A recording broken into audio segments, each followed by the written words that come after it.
वो हज करने ना जाए। फल यमुत नसरानियन और यहूदिया, जिसकी सेहत भी सही हो और जिसके पास पैसा भी मुकम्मल हो, वो अगर हज करने ना जाए तो वो यहूदी मरे या नसरानी मरे, हमें उसकी कोई फिक्र ही नहीं है।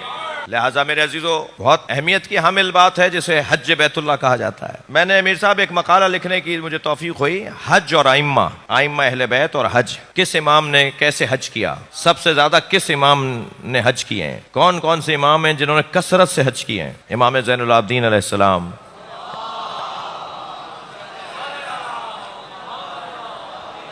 इमाम हसन मुज्तबा अलैहिस्सलाम, अल्लाहुम्मा सल्लि अला,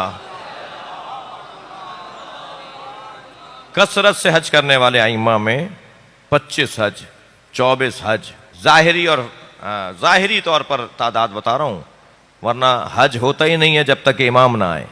हज बैतुल्लाह में इमाम पहुँचते हैं और फिर वाक़यात और फिर हज करते हुए और तवाफ़ करते हुए और सफ़ा और मरवा के दरमियान और मिना और मुज़दलिफ़ा में जो रिवायात आई हैं आइम्मा अहले बैत से, उन्हें जमा करेंगे तो एक बड़ा हसीन मंजर बनेगा। कितना बड़ा मशहूर वाक़या है वो जो इमाम ज़ैनुल आबिदीन अलैहिस्सलाम हज करने के लिए तवाफ़ खाना काबा के लिए, अल्लाहुम्मा सल्लि अला मुहम्मद व आले मुहम्मद,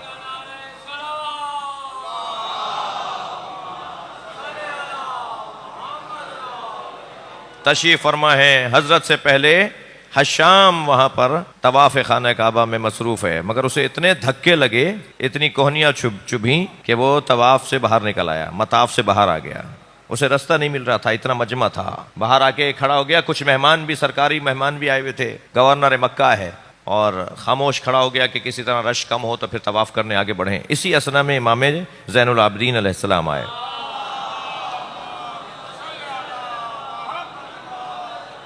और जैसे ही हजरत ने मताफ में कदम रखा तो मजमा एक मरतबा ऐसे हटने लगा जैसे दरियाए नील पे हजरत मूसा ने असा मार दिया।